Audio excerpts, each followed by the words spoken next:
Hello again, I am Blunty. Sitting next to me, or at least virtually sitting next to me, is Rudeism. How you doing, mate? Good, man. How are you? You Not right? so bad, not so bad. Having a pretty chill day, Yeah. actually. So, for Good on those you, of you man. in my audience who haven't come across Rudeism before, he first came to fame, well, at least in front of my eyes, many years ago when he kind of went a bit viral for playing Overwatch using Dorito chips as a controller. Uh, and he's also done things like played Rocket League online competitively with a Guitar Hero controller and won. He's played the Untitled Goose game by dressing up as a goose and flapping to control the goose, which was beautiful, by the way. Thank He's you. played Call of Duty with a baguette turned into a controller, which I just love the very idea of that. He's played Zelda Ocarina of Time with an actual ocarina. He's played Still gotta Hades finish with that. a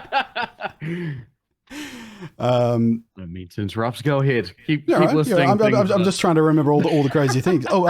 Hades with a pomegranate. That Oh, was that was a messy. messy one. Yeah.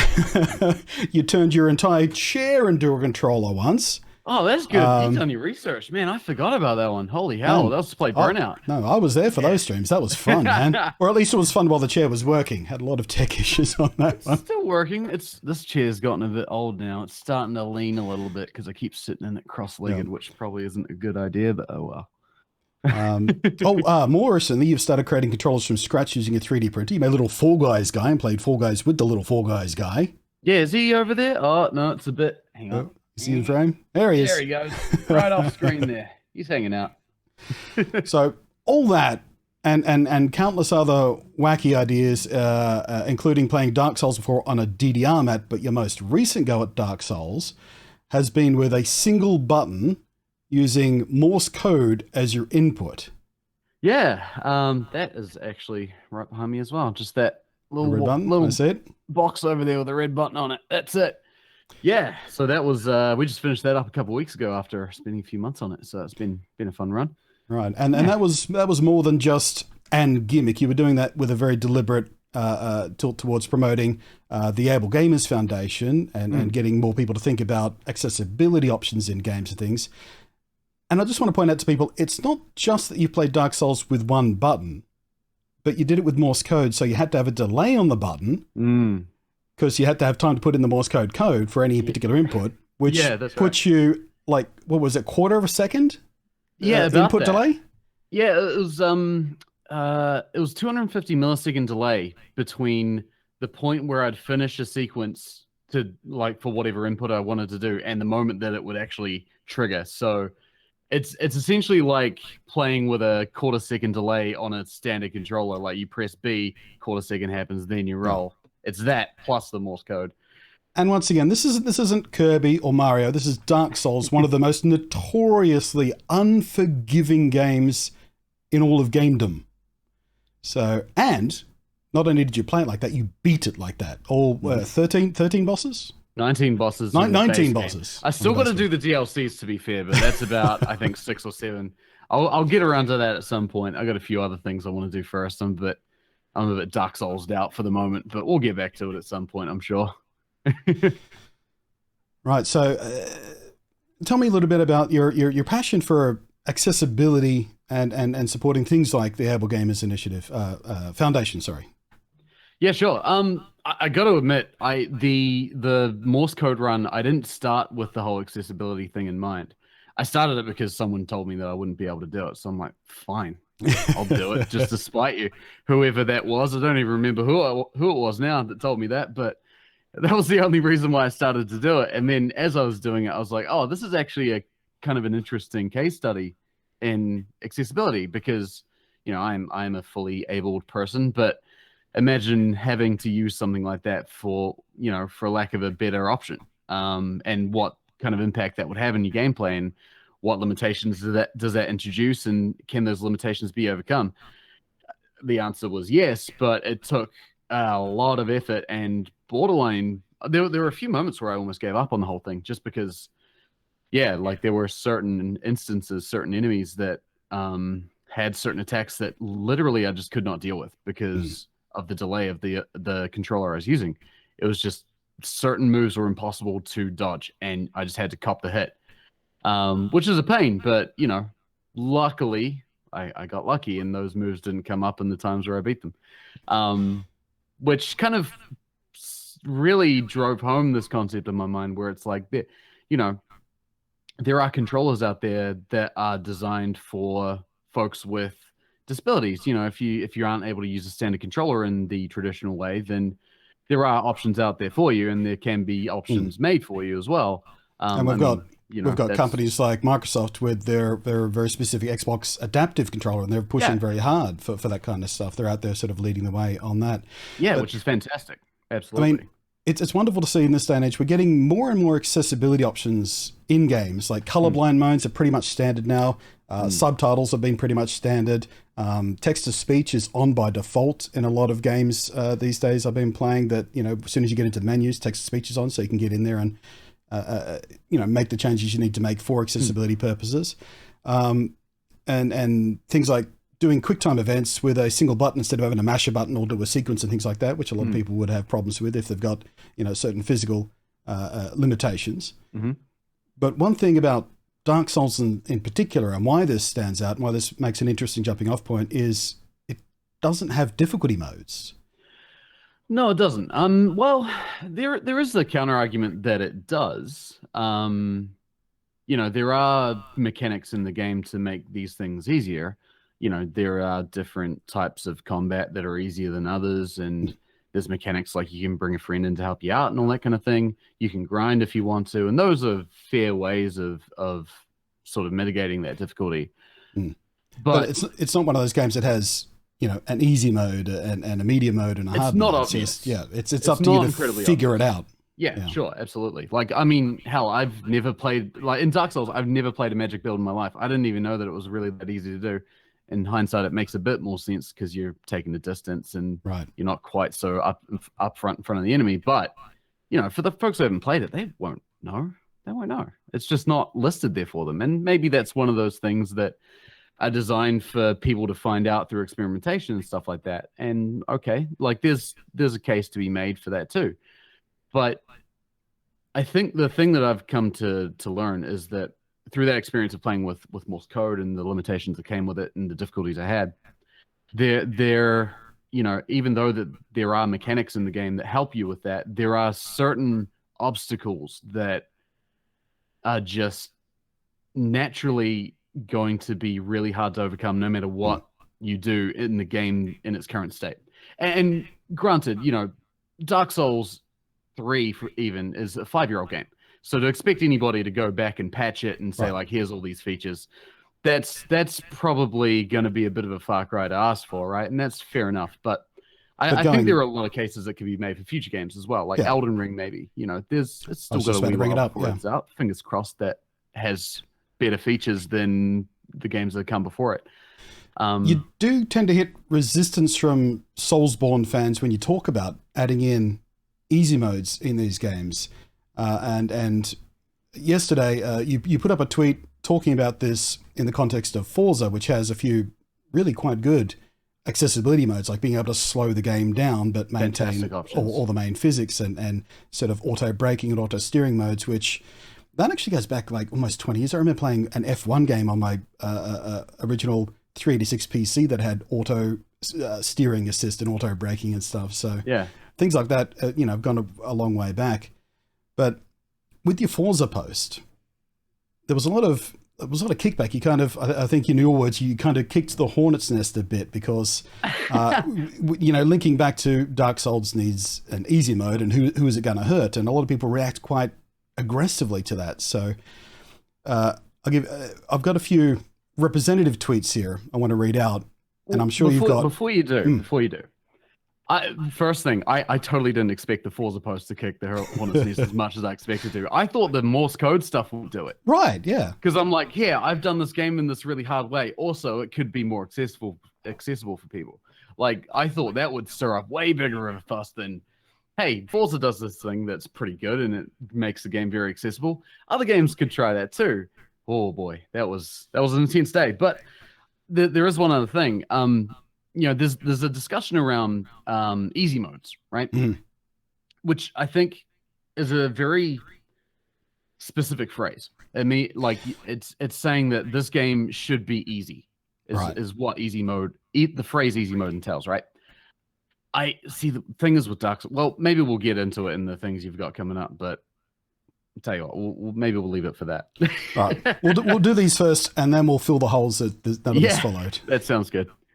So I've chosen these as representative samples. I've chosen the least aggressive ones I could, because some people got pretty nasty. It's very easy, it seems, to get nasty in these kind of arguments, which is not something I want to do. I'm not here to tell people who disagree with me, like, you're wrong. For the people out there, I've met this guy in real life. I've sat with him, I've chat with him, I've drank with him. One of the nicest guys I've ever met. One of the least confrontational, aggressive people. Certainly in relation to bitter old, cranky, misanthrope Nate over here. He's a nice bloke. How dare you say such nice things about me? Can't believe you say that. I can insult your hair if you like. Last time I saw you were brunette. Yeah, you can. It was supposed to be purple and it all washed out. That's probably fair enough. Also, I haven't had a haircut in a while. Anyway. So these carefully worded and not too aggressive representative examples of 8 of the main complaints I see repeated over and over and over to you every time you bring up the issue of easy modes or accessibility and things like that, especially in the context of Soulsborne type games. Sure. So the first one reads, difficulty can be used as a storytelling tool, and I say Soulsborne is that type of game. The constant struggle and stress is part of the experience and makes the victories much more rewarding. I'd agree in most games ever, but this case adds to the ludonarrative, and that adds a bit of class to it, the ludonarrative. For those of you who don't know what that means, it means the mixture of gameplay and narrative working together as one device. So their argument is, if you make Soulsborne games any easier, it destroys the narrative. Yeah, I mean, I can see where they're coming from with that. I mean, the theme of Dark Souls is very much about its difficulty and the fact that you're trying to do something that is, you know, in the face of insurmountable odds. I totally understand that. You're not Link. You're not the one true hero of the land. Yeah, sure, absolutely. Like it's not meant to be an easy game, and I agree with that. It's not meant to be an easy game. I do think that if you are to add difficulty options, it does complicate that framework quite a bit. I'm definitely not here to argue that point. I think that's true. But I do think that the concept of a game that's themed around difficulty and its mechanics play into that theme as well, like builds that whole ludonarrative context. I think that can coexist with things like difficulty options. And here's the thing too, right? Like going back to that thing I was saying about easy modes. I think the thing that a lot of people assume that we say when we try to make these points is that we want the game to be easy because it's hard and we don't want it to be hard. I disagree with that entirely. I don't think it should be I don't think it should be easy. Almost caught myself. I don't think it should be easy. I think it should be challenging. That's the point, right? It's a challenging game. That's the reason so many people love it. And the point I'm making is that these things can coexist. The idea of difficulty options to make it more accessible, and the fact that it's a story mode that's based around something that's really, really hard.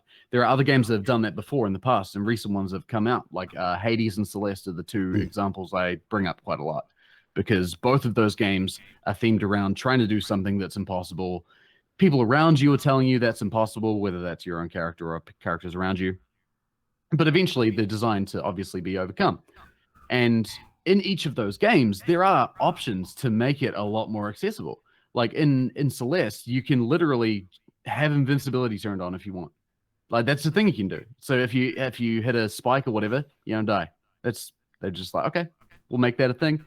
And Hades has a god mode where if you die, you get stronger, and that will happen ad infinitum until you eventually get to where you want to go. And those games are both still really lauded for their difficulty. And, you know, if you play it the I guess, intended way, for lack of a better word, you still get that experience. And the fact that those options exist don't really impact those who don't want them. There is an argument that can be made for online games, and I'll admit that's a way harder argument to fulfill. Sorry, this is getting a real long-winded answer. No, you're right. But detail's good. Yeah, I mean, I do think that these these things can coexist. They've been shown to in the past, and I think that they can be shown to exist in future games coming out, and I think that can include future Soulsbornes. Yeah, like easy mode is an option, and there is another text about optionality in a second. But first, I want to talk about difficulty equals reward kind of one here. I've got. I cannot climb Mount Everest, they say. Never will. But there are some people who have devoted themselves to climbing Mount Everest and have thus done so. But should we as a race destroy Mount Everest, reduce it in height and stature, and tarnish what it is so that I too can climb it? Fly a bloody plane up there. Like, no, I mean, look, I see the point that's being made. Like, it's designed to be hard. It's a status symbol, right? Getting to Mount Everest is an achievement. You work really hard to get there, and it's a bragging point. You know, it's a medal on your chest. It's a story you tell. And if it wasn't difficult, it wouldn't be an interesting as story. Is the argument? Absolutely, I agree with that too. I think that, you know, a game like Dark Souls is hard, and it's meant to be hard. Like I said before, that's the intended experience. It should be challenging. But here's the thing, though, right? Like, there's a guy, Ian Hamilton. He's a really big accessibility advocate out there. We've had a few Twitter conversations before. He's a pretty nice guy. He made a video, a little talk that I think is really great. Talks about accessibility versus difficulty. And he basically, the case he makes is that difficulty as an objective concept doesn't exist. Like, obviously things are hard or easy, but what he's saying is that, you know, an easy mode isn't necessarily the same amount of easy for everybody. And same with Dark Souls. Dark Souls isn't the same amount of easy for everybody. It's hard for some, it's easy for others. Because the objectives that are placed in front of you are of a set difficulty, right? That's the thing that's objective. The thing that's placed in front of you. Enemies have a certain amount of health. They have a certain moveset, etc., etc. And those things, you know, for someone who's played, say, Dark Souls 1 and 2, going into Dark Souls 3 will feel a lot easier for them compared to someone who's never played them before, compared to a small child who's never played video games at all, or compared to a disabled gamer who wants to get into them. But, for example, like what I was saying with the Morse code button and that delay before, let's say that is an issue for somebody, and that issue could then make those obstacles too high for them to overcome.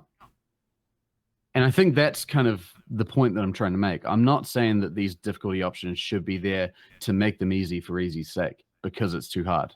I mean, some people would probably use them for that, sure, and that's up to them to do.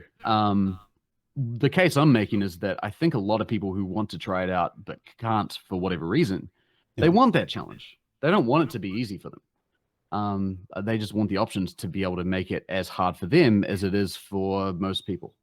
Right. It's scaling, basically. Scaling, yeah. And I think that, I mean, does adding that option lessen the achievements of people who've played it the intended way? I don't think so.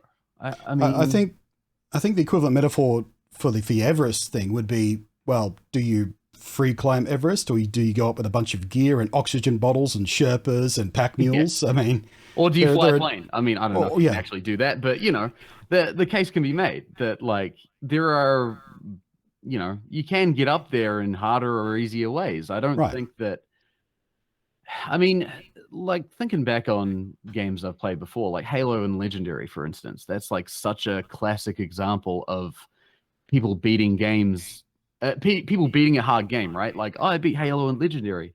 Kids in school be like, oh, no, you didn't. It's like, yeah, I did. It's real good. You know, that was a point. That was a badge of achievement. And that's before achievements were ever a thing, you know? Halo 1 on the original Xbox. There was no record that you'd done it. You just knew that you'd done it.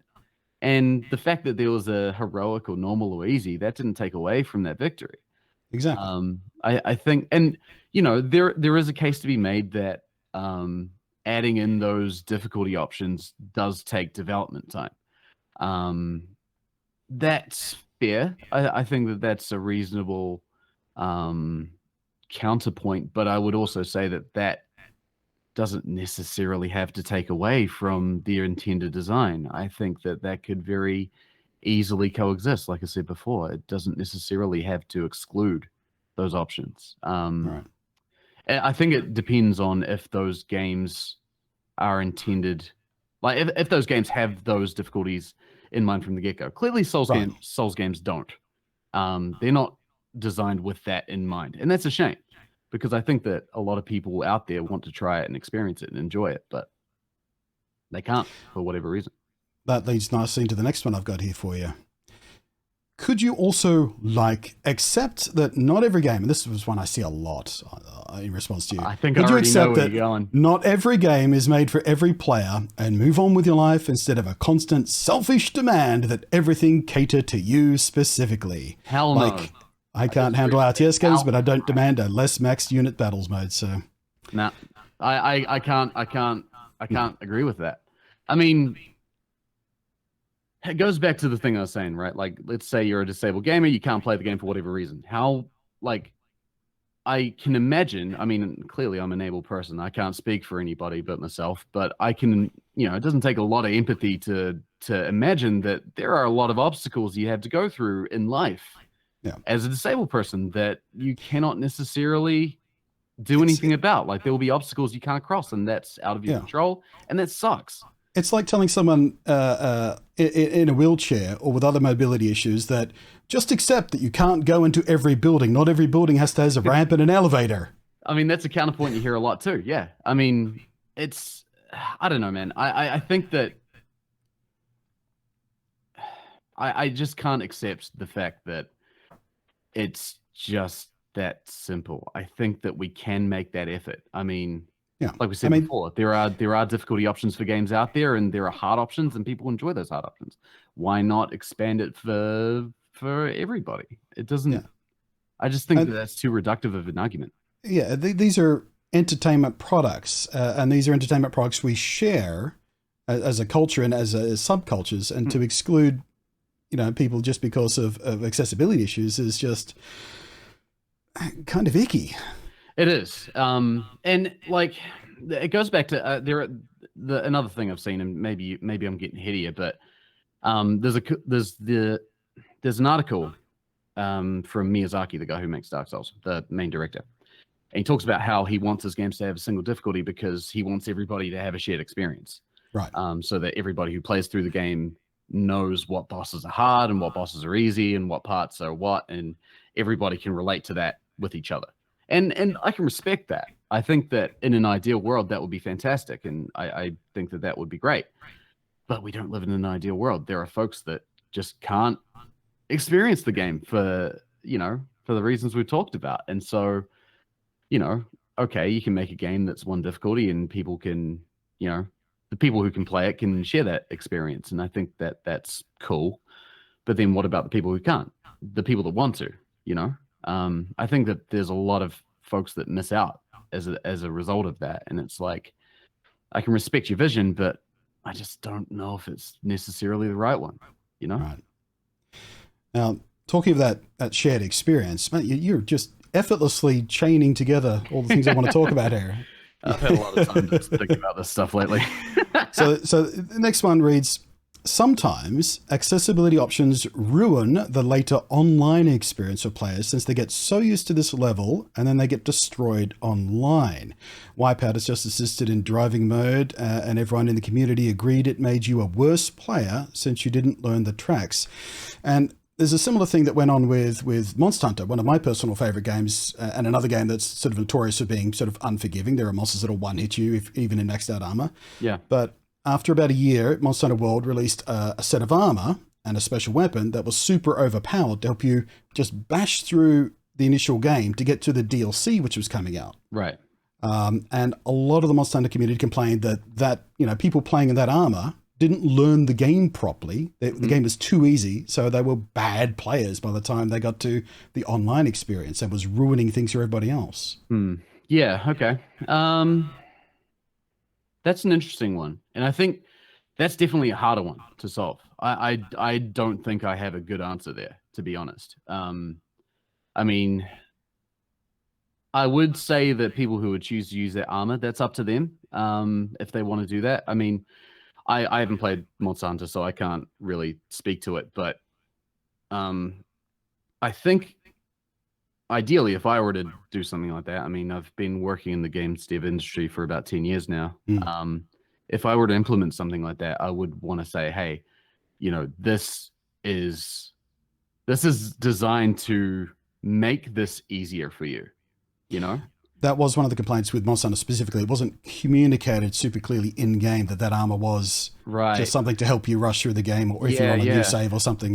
Yeah, I think that's an important thing to do as well. Like a very important thing to bring up when these options are a thing is to say, like, and certain games do it better than others. I think the later Halo games have said, I think it was Halo 4. It's been a long time since I got back into it, but I think it was Halo 4.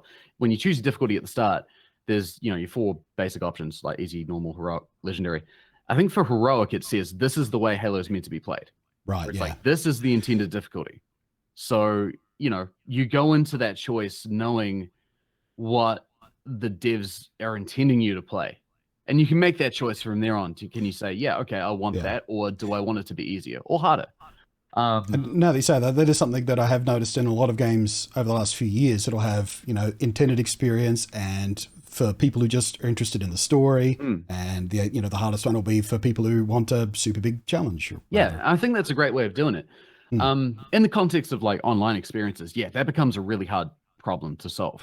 But the question also supposes that the people who have trouble, you know, if they've gone through the game, you know, on easy mode or whatever, or using super armor, they get to the online and they get spanked around. Yeah.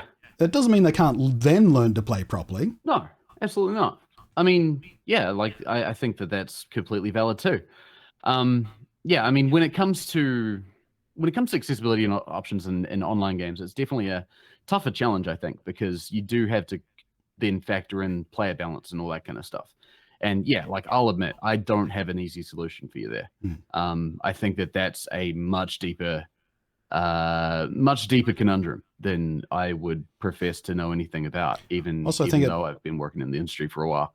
It might also overlap with the arguments that have been going on since we had more and more cross-play stuff with console players and PC players, mouse and keyboard versus sticks, and the people playing sticks get, you know, aim assist and stuff like that, and people are whining about that, how it's, you know, unfair for some people, or yeah, I mean, look, I know that Apex has gotten a lot of heat for doing things like that. Like they've put in aim assist, big aim assist for controllers.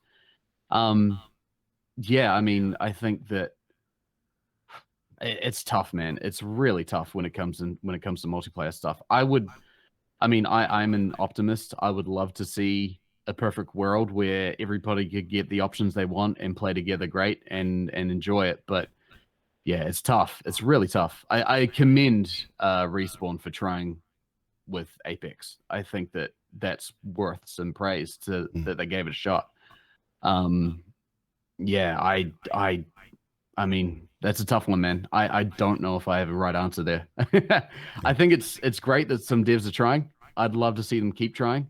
Even if they miss a few times, I think that you sometimes gotta it's probably better to try and fail than just not try. Yeah, exactly. I think it's better to try and fail than to not try at all. Much like gaming in general, I suppose. Exactly. Right, so these are getting progressively more aggressive, and this one sort of teeters on the edge of just being mean-spirited, so just brace yourself. Sure. Starts off with, keep your examples to yourself. Again, this is in response to your Forza thing. This is pure selfishness. Even though you think you are being a champion for the disadvantaged, how many games come out in 3 to 4 years between FS titles? So 1,000 games isn't enough? All 1,001? Or is it unfair? So their argument is, there are so many games, why are you whining that some games don't have accessibility options? Okay. Well, I mean, I don't think it's incredibly selfish to ask for these things. It's like I said before, like imagine you're a disabled gamer going through life and dealing with as many obstacles as you deal with. I think that, I mean, someone asking, can we put, like the building example before, someone asking, can we put a ramp in this building? That's not incredibly selfish to ask. I think that's trying to be conscientious of folks that, you know, aren't necessarily able to access something that they would have that they absolutely could. You know what I mean? Yeah, like there's no reason to keep them out when No, there is a absolutely solution. not. I mean, shit, it's not selfish when I say it. Like, I can play these games totally fine. I'm good at games. I've played Dark Souls 3 with Morse code. I'd like, you can't claim me to be selfish for that. I Yeah, it's the definition of altruism, really. You don't need these options. I mean, you're just advocating for them. I won't go that far, but like, you know, I don't know. It's empathy at the end of the day. That's a better word. I think that's what it is. Like, you know, I have friends that want to play certain games and can't for XYZ reason. And that sucks because I like those games and I want my friends to enjoy those games. And so to advocate for those options, I don't think is selfish. I don't think I'm being some kind of champion or anything, but like, I think it's kind of nice, the idea that my friends could play a game that I want them to play. I don't think that's that big of an issue. I really don't think it's that big of an ask. That said, you know, again, to go back and patch a game like Dark Souls that's been around for 5 years, that takes a bit of work. I'll grant you that. But, you know, and, for new games that are coming out, why not? Like, if they can be designed with those ideas in mind from the beginning, like, that makes the problem a lot easier to solve. And I think that that's not unrealistic to ask for. And I know, like, speaking from personal experience again, another FromSoft game, Sekiro.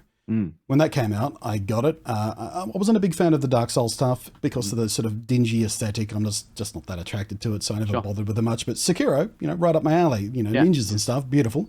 So I gave it a go.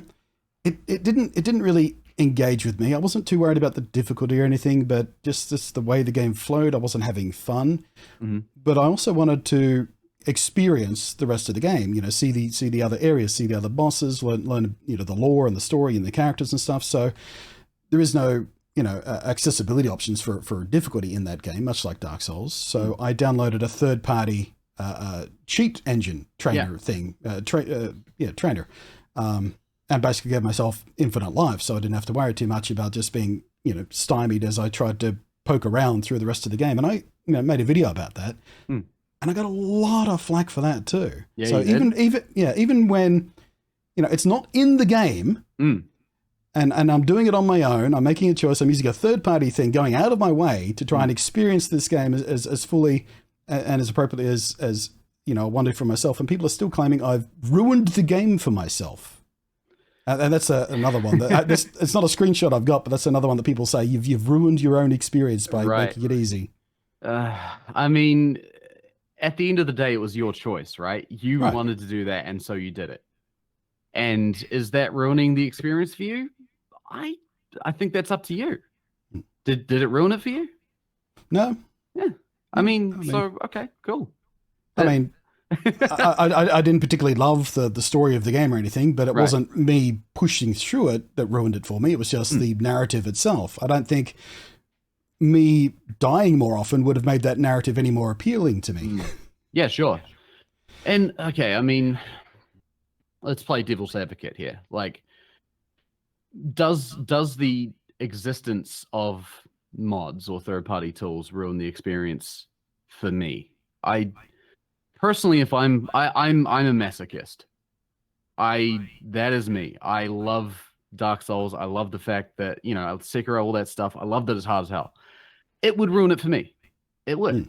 Personally, you know, if I were to give myself infinite lives or infinite health or whatever, it would make it not fun for me. Absolutely. Because your purpose, your intent in playing is to be, challenged to a super hard challenge. Yeah, whereas I wanted to experience a narrative and a world and the stories and the characters. And I don't care. So well, you know what I mean? Like, it doesn't affect me. Me doing that didn't ruin your experience, did it? Yeah, exactly. And me playing it the way it's, you know, me playing it with Morse code or Dark Souls 3 with Morse code. Yeah. That doesn't hurt anyone else who's playing the game normally, you know? So I think that's a good argument for just putting these options in the game to begin with. Because as we just, you know, proved, me doing it the easy way didn't ruin your experience, and you doing it the hard way didn't stop me from, you know, enjoying what the game had to offer for what I wanted out of it. And it's kind of interesting, like there's a notion of artistic vision, right? And Hmm. and we should Actually, accept. that's the next one I wanted to read. So let me read I that thought it would first. be one. Yeah. Yeah, go ahead. There are so many other ways devs could be tackling accessibility in games right now, but of course, let's focus on how they should change their artistic vision for people's entitled, twisted vision of activism. Told you they get more aggressive. Personally, I don't think it's that entitled to No. say that I want other people to be able to play games that they couldn't before. I think it's possibly entitled to say that if I can play this game and you can't, you shouldn't be able to play it. I mean, the artistic vision thing, is the artistic vision worth anything if someone can't experience that artistic vision even in a slightly diminished form? I do think there is there is an argument in that, I think. You know, You might come back to that sorry. ludo narrative stuff. Yeah, I think what people are trying to say is that they don't want the challenge of this game to be trivialized, right? And that's fair. Like I don't I wouldn't want that either. What I believe is that I don't think that adding those options to make things more accessible necessarily ruins that vision in the first place. Like I said, if we're able to, present it in a way that we can clearly signpost with people, hey, this is the way the game is intended to be played. Here are some tools you can mess around with if you need to. Then, I don't think that necessarily gets in the way of artistic vision. People can still experience that intended experience if they want, and they can enjoy it for all it's worth and everything that it comes with. But if other people want to get into it because they find it too brutal, then they can tweak it for their own level and experience something very similar to that intended experience. It may not be one-to-one exactly, but they can still experience that same level of challenge, I think, if it's done correctly. If Dark Souls did what your Forza example did, just slowed the game down to give you more time to react, that doesn't change the technique that you need. That doesn't change how many hits are needed. That doesn't change how many hits you can absorb. That just, it gives, someone with mobility issues or other issues a little more time to react. And that, I don't think that would change the Ludo narrative any. No, not at all. I mean, even if it's someone who's, it's not necessarily just disabled gamers, but like it could be, I mean, I don't know if young kids should be playing Dark Souls, but like it's, or like people who are new to games, maybe you're trying to get your mom to play Dark Souls. Or someone who's never played that style of game before. Or that too, yeah, sure. They've been playing turn-based RPGs most of their life, and all of a sudden they're in this hardcore action RPG. Yeah, and they want to try it out, and they're getting their ass handed to them, and it's like, man, this sucks. Yeah. Are they gonna give up on the game, or are they gonna push forward with it? Yeah, I would suggest that more people would just go, nope, not for me, too hard. But if they had an accessibility option, they might persevere and find a love for that game, and then there's one more fan of that genre. It makes me think of times where I've played games that are super brutal, and I've just been like, this is becoming more pain than it's worth, and I want to tone it down a little bit, and then I do, and then I find that right level that feels good to me. And again, that's subjective. It's a very subjective experience, I think, for a lot of people. There are, speedrunners can breeze through that game like it's nothing, and it's not hard for them. Yeah, I mean, there are people who do no hit runs of Dark Souls and stuff like that. And, they never get touched, which is awesome, and that's like it's crazy. Amazing. People can do that. There was a point that we kind of touched on a little bit earlier that I think comes back again, which is, you do have people that do things like, soul level 1 runs where they don't level up but they beat the game anyway. I'm actually in the middle of one right now. I'm having a fun time with it. There are people who do no hit runs or weird controller runs and all that stuff. And when those runs make it public and those runs are found about and they go over Reddit and Twitter or whatever, everyone's like, whoa, that's awesome. That's really cool. Nobody says, oh, the game must be too easy. And nobody says, oh, you're ruining the artistic vision of the game. Like, you're flying in the face of intended experience. How dare you?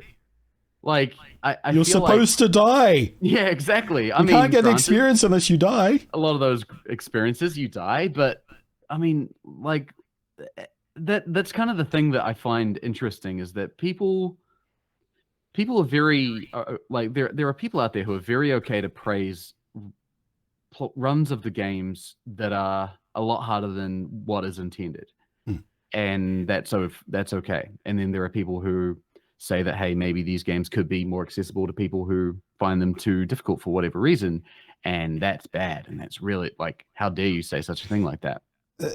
I mean, Gatekeeping is the word that comes to mind. What do you think is yeah. behind that emotional gatekeeping reaction to this stuff?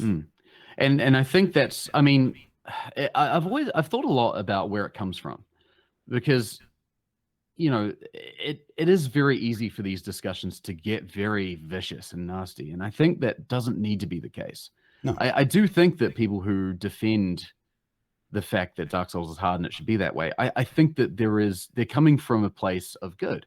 I believe that. I think that they coming. My best understanding is that it's I really love this game. It's really hard, and I enjoy it for that, and I don't want that experience to be compromised at all. And I totally understand that, because I feel the same way. I love the fact that Dark Souls is hard. I don't think that adding those difficulty options necessarily compromises that fact. I think that's where I differ with people. And that's part of why I chose the questions, or the tweets that I chose. I wanted to go into this in good faith, not trying to put someone on blast for a bad hot take. Same here. But to genuinely address this stuff in absolutely. a meaningful way. Yeah, absolutely. I think that and that's the thing too. Since this whole since I made that Forza post and people have had their opinions on it, I've had a lot of good discussions with people on both sides of the fence about it. Like, people have come to me in the DMs, be like, "Hey, I disagree with you. Can we have a conversation about this?" And I'm like, "Yeah, absolutely. Awesome. Like, let's talk about it." And I've had conversations with people that have been, very long conversations, and we haven't necessarily agreed on one side or the other.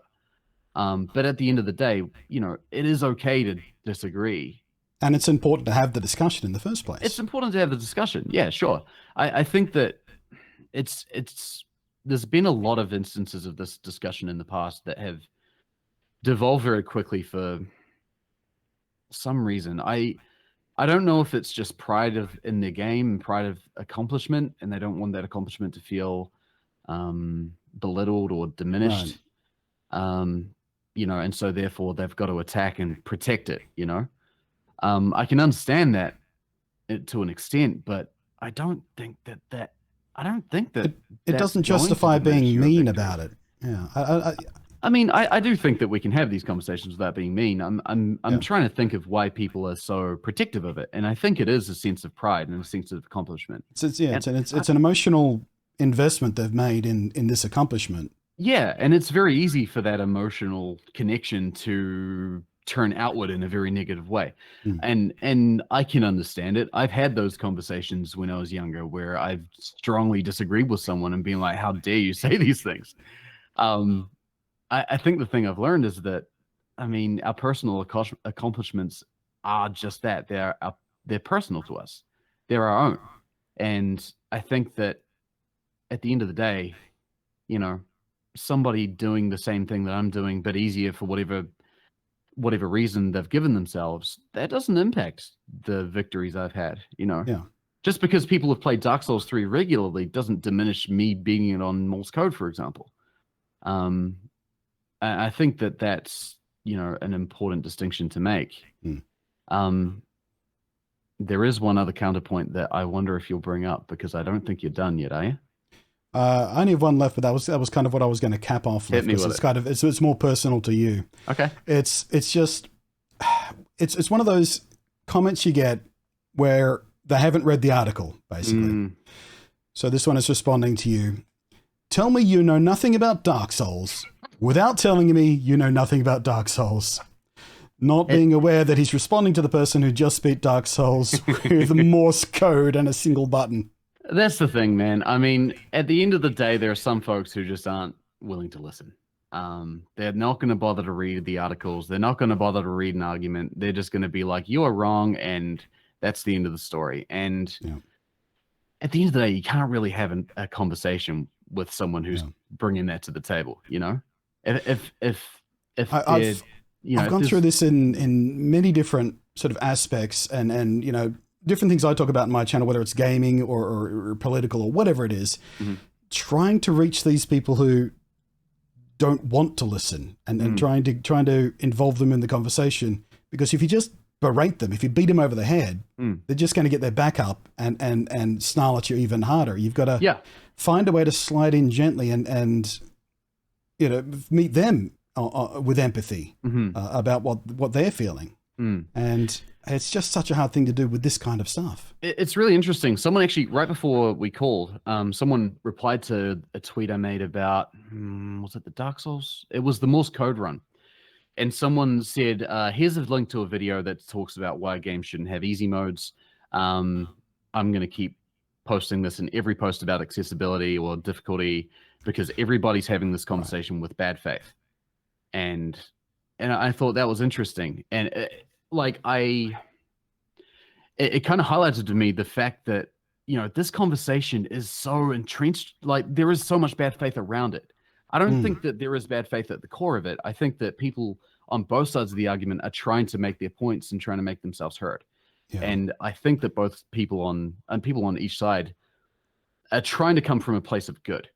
And it's the extremists on the edges that tend to be the loudest that keep derailing things, I think. And I think that it's, like there's been so many really sort of ferocious arguments about it, to the point where it goes past the points that are being made, and then people start to attack character, and people start to attack, things about the other people, Like Tell me you know nothing about Dark Souls. Being like, oh, you're a blue check mark with pronouns in your bio. Of course you don't know anything about this. It's just like, oh, the old pronouns in the bio defense. I love that one. Way to completely bypass the argument and just go straight to the name calling and all that kind of thing. Like, definitely a bad faith approach. I get that too, because I've got pronouns in my bio. So a lot of people, if they don't want to listen, they'll write you off in any way they can. Exactly. Whether it be pronouns in your bio, or if you're a girl gamer, or whatever it is. Yeah. And there are points that these people,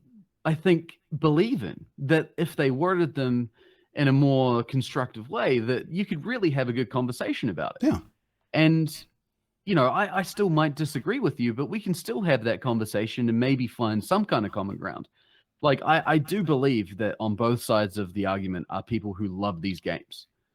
And I think that is really important common ground that we don't talk about often enough. Yeah, you don't get this kind of passion without love being at the center. Exactly. Yeah, exactly. And it's all passion comes from love, and even hate spurns from love, because you love something so much you hate anyone who doesn't love it. That kind of basic monkey brain stuff. Yeah, I mean, the opposite of love isn't hate; it's indifference. And there are people who see this argument and they're like, I don't care. And it's like, well, okay, like, that kind of is the opposite of this argument. The people who are so involved in it are involved in it because they love these games, and they want what they think is best for their games. And they feel protective. They're protective. And there are differing views on that. But I think at the end of the day, there is that common ground. And I feel like if we're able to tap into that more often, we could have those better discussions and maybe, hopefully, wear away some of that bad faith. I know that that's a big ask on the internet these days, but I think it's possible. I might be an optimist, but I believe it. And I think that's where you're coming at it from the right angle, because, you're not coming at it from I need this kind of point of view. You're coming at this from, I don't need this. Wouldn't be good if other people could have it. And I think that's all I've been trying to say. Yeah, you're not confrontational about it. You're not aggressive about it. Again, you're a lovely bloke, like I said. Unlike me, who tends to get a bit ragey sometimes. You're so good at the game. You beat it in Morse code on a quarter-second delay. You don't need these options, but you're still having the conversation, so they can't. Yeah, they can't knock you down as easily when you're coming at it from that angle. I'm not here trying to say like Miyazaki fix it, like that's not where I'm coming at. I'm just saying, like, would it be nice if more people could enjoy this thing I love? Yeah, would it be nice? I feel like it would be nice. So let's have that conversation. Maybe we can figure something out. I feel like that. I do feel like there's a course of action where everybody can get what they want. I mean, it's been proven that these kind of options open a game up to more players, which then in turn, creates more revenue for the developers and the publishers, and then encourages more of those titles, right? Like maybe, I mean, FromSoft's doing fine right now, clearly. Yeah, I don't think that they could probably do fine without adding these things on a financial level, but They imagine could how do much better better. they could be doing. Maybe they could start making multiple teams and pumping out more of these kind of games, Yeah. I I'd mean, love to I see that. know again with the Monster Hunter stuff. Monster Hunter used to be a very niche game, used to be sort of very challenging, very difficult, very inaccessible for new players to get into. Then Monster Hunter World came out, and that was championed as the most accessible Monster Hunter ever, and it was derided for that. But it wound up being the best-selling Monster Hunter game by a huge margin. It just passed 20 million. The next best-selling game in the series is about 7 million, I think, before it. Wow. And it's become, a lot of people's first entry into the game because it was more accessible. And it's created a massive new fan base, and it's taken the brand from very, very niche and only really popular in Japan and very niche in the West to a huge brand. And that's what making a game more accessible for new people to learn. I mean, it wasn't necessarily made easier, no, but it was made easier to get into. Right. Yeah, sure. I mean, there is a counter argument I've heard to that dilutes the experience for people, but that also doesn't delete the old games either. If you like those ones better, you can still play them. It doesn't delete the old games. I mean, I don't know. Like I said, I haven't played Monster Hunter, but like when you played, obviously this is anecdotal because you're just one person, but like when you were playing Monster Hunter World, did you find that the core experience was still there and you still got the same enjoyment that you got out of the old games? Well, I never played the old games. That's, I'm one of those people who World bought in, and I did bounce off World a couple of times because I found the UI quite confusing. But once I got past that, the UI was my difficulty mode. Once I learned the UI, I found a really fun game. And Monster Hunter Rise, when it came out on the Switch, 220 odd days ago now, it's one of my favorite games of all time. And I wouldn't have had that experience if it wasn't for Monster Hunter World being more accessible. Right. I would be interested to hear what people would say about that. People who've played the old games and then gone into World and Rise and there are definitely people who lament how much more fluid and seemingly more easier Monster Hunter Rise has been, because it does start out quite easy but then gets quite difficult, and the latest monster they added through a patch is you get one hit in totally maxed out armor. So if you want challenge, it's still there. It's just, again, even more accessible, which has created an even larger fan base, people who are new to the game. Yeah, sure. I mean, that sounds good to me. That's certainly been good for Capcom, I think. Yeah, don't doubt. Looks like it's been bloody working well for them. But yeah, I mean, maybe there's some kind of argument to be made there. I don't necessarily, like I said, I don't think it necessarily has to dilute the existing experience. I think you could easily have it both ways if it's designed with that in mind from the get-go. I think that's a really important distinction to make. I mean, there are mods out there that you could easily add those options to a game like Dark Souls. They exist. Yeah, like I did with Sekiro. Yeah, exactly. And that's cool. Like, it was Gene Park from Washington Post. He was tweeting about this stuff earlier today. He was saying that that's what he did, and that's great. Like, it's good that the options are there for him to do that. I think it would benefit greatly if those were more accessible. Yeah, if the options for accessibility were more accessible, like built into the game, yeah, for exactly. example. Like, if you had those mod options in game, like that would be great for a lot of people, And then it would also mean that you could do that kind of thing on console too, because console modding is a bit of a nightmare these days.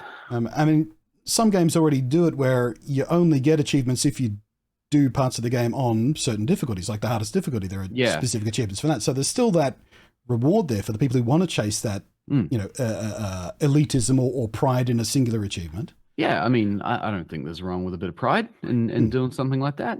Go for it. Absolutely. I mean, in some games don't even limit that as well. There are games that are just like, we'll give you the achievements. That's fine. Yeah. You play it however you want. I think both options are right. I think that both of them are good. I think that as long as people get to play the game, I think that's really the most important thing. Yeah. I mean, I can understand wanting to, I can see wanting to add achievements for things like playing it on hard difficulties. I mean, that's been around for a long time, and I feel like that's always been a good attractive for people to do that.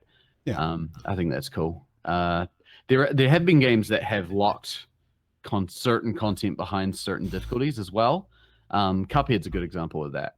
Right. I think I think you can't reach the end of the game unless you're playing on above the bottom difficulty, above the easiest difficulty, which I don't necessarily agree with. I think that it sort of brings up that whole, it brings back that same argument, I think, at the end of the day. And that it's an argument I disagree with. I think that leaning on the side of accessibility is a good option for everybody involved if it's done right. And honestly, I don't think it's too hard to do right. Right. I think all of this basically boils down to is if you love a game so much that, why would you be upset that more people could be invited to love it too? If, the easy mode or whatever it winds up being, the accessibility modes are optional. Yeah. That's all the ask is here. So there is also the counterpoint of temptation. When you get your ass kicked so many times, it feels tempting to go to the easier mode. And do you feel worse for doing it? That's something I didn't enjoy. I can't remember which games it was, and I haven't hit it in a while, but there has been a few games around in the past where if you die repeatedly within a certain time frame, it goes, hey, would you like to try an easier difficulty, wussy? Yoshi's Crafted World. My fiance and I were playing that game a little while ago, and we were playing it on a harder difficulty. And there was a point where she was dying a few times, and she's pretty stubborn. Like, she's like me, she sticks it out. But after dying, I think a handful of times, the prompt came up like, "Would you like to try this on easy mode?" And she's like, "I'm done. I'm out. I don't want to be patronized to." And I think that's fair. I think that's completely I had the same fair. reaction. I was like, that's patron. Yeah, come on. You run a risk of that. I mean, I think that it's important to always give people the choice, but I think that there are ways of doing it that are a bit, I don't know if patronizing is the right word, but like it can feel that way for certain people, right? And infantilizing a little bit, maybe. Yeah, maybe. I don't know. Yeah, like it sucks to be told, "Oh, do you want me to make this easier for you? Yeah, are you having a hard time?" And it's like, or if we want to come at it from macho, have a hard time. Come at it from a macho angle, it's emasculating. Maybe, sure. I mean, there are many ways to describe it, but I think that that's an example of not necessarily doing it the right way. I think that there've been some trials and errors in the past. That option might work for some, but I think it risks alienating others. And at the end of the day, it's about execution. I think that there've been games that have done a great job of it, like Hades and Celeste. You hit start game, it gives you the intended experience, but if you hit pause, here are some options you can play with, and they're there if you want them. If you don't want them, then don't worry about it. I like that option of doing it personally. I think that's a great way.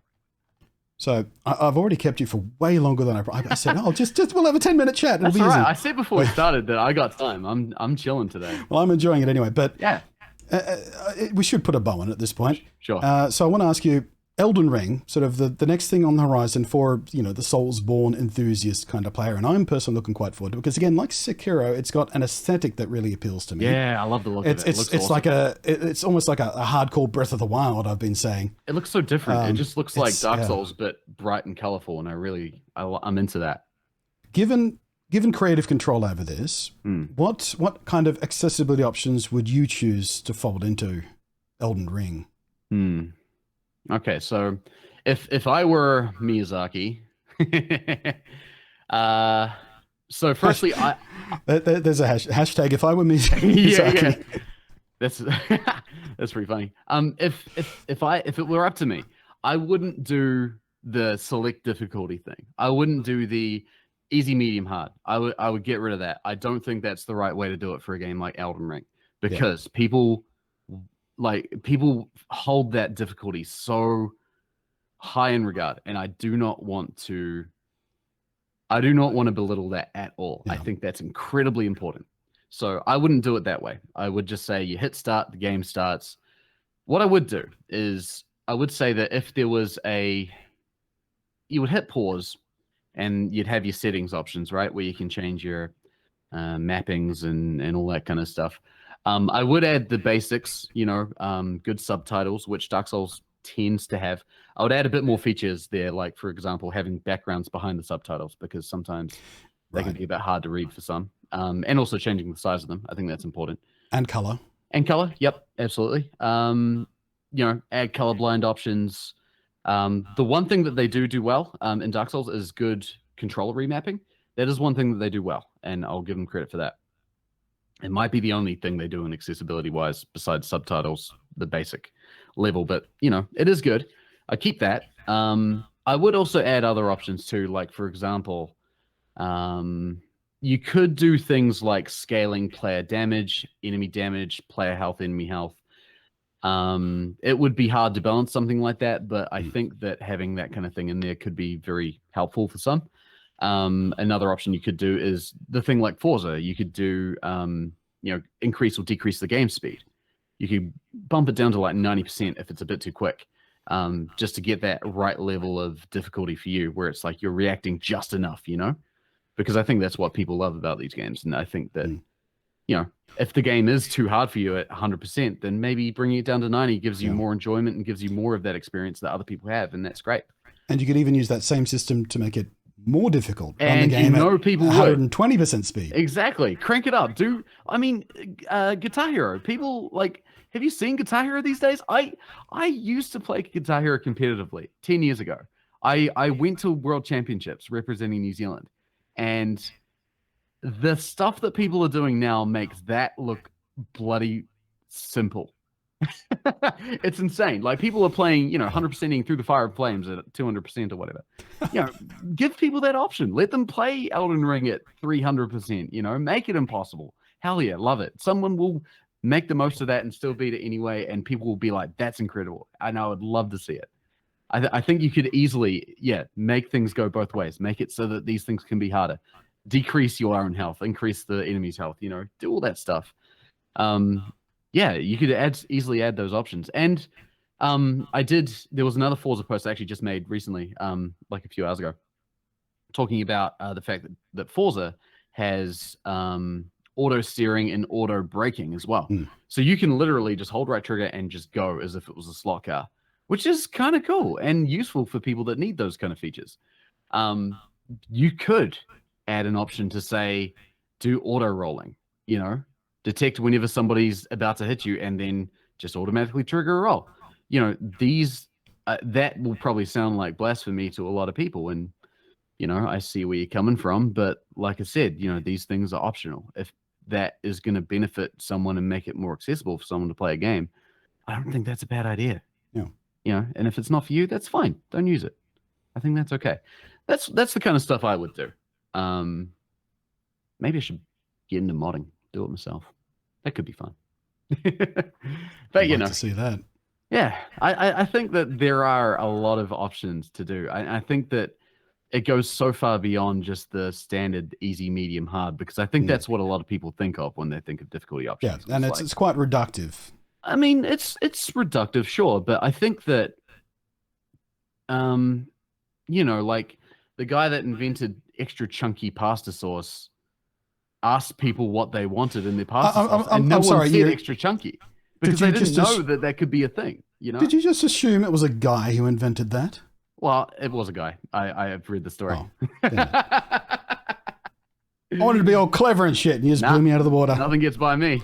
All right, you're nicer than me and you're smarter than me. Oh, come on. I wouldn't say that. But no, there are options out there that a lot of people haven't considered. And I think that there could be some really valid things and great improvements that could be made if we really try something new. And it's... Again, it's coming back to what we said earlier. It's better to try and fail than just not try. Yeah, absolutely. 100%.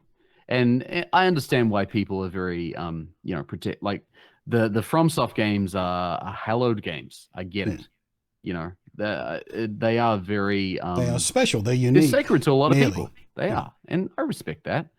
But they could be sacred to more people.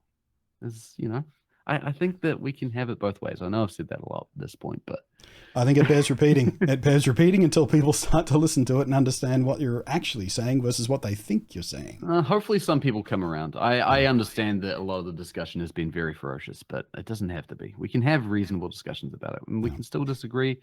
Maybe, hopefully, we can see each other's points of view. I think that's really what it comes down to at the end of the day. Well, the good news is that YouTube has a clip feature now, so anyone good. out there or you yourself can sort of clip out bits of this and post the relevant bit when people need the open discussion. So good on them. Thank you ever so much for this, mate. I just called you up this morning, DM'd you this morning, said, hey, would you like a chat about this stuff? And you were right on board straight away. So thank you very much for your time. Absolutely. And, thanks for bringing me on. Hopefully, sometime in the not too distant future, we get to hang out and have a beer together again because, well, one day. PAX has got to come back one day, doesn't it? One day we'll get there. Hopefully next year. We'll see.